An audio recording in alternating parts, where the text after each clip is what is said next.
Praise the lord. ఈరోజు దేవుని వాగ్దానము.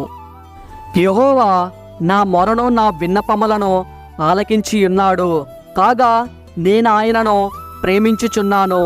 కీర్తనల గ్రంథము 116వ అధ్యాయం 1వ వచనం. వాక్యము విన్నారు కదా. మీ కొరకు చిన్న ప్రార్థన. కళ్ళు మూసుకోండి. మీరు ప్రార్థనలో అడిగి ఉన్న వాటిని మీరు పొందుకొని ఉన్నారని, అవి మీ జీవితంలో జరిగి ఉన్నాయని నమ్మండి. నమ్ముట నీ వశమైతే నమ్మువానికి సమస్తము సాధ్యమే. ప్రార్థన. సర్వశక్తిగల తండ్రి, ఘనమైన గొప్ప దేవుడా, సకల ఆశీర్వాదాలకు పాత్రుడా, మీ దాసుని ప్రార్థన ఆలకించి ఫలింపు చేస్తారని, అనేకులను మీ పాదాల దగ్గరకు చేర్చుకుంటారని వేడుకుంటున్నాను తండ్రి.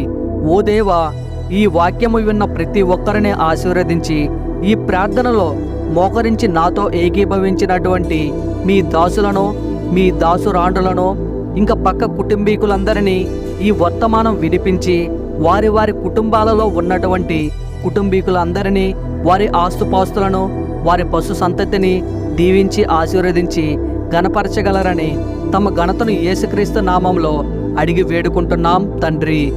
Amen, amen, amen.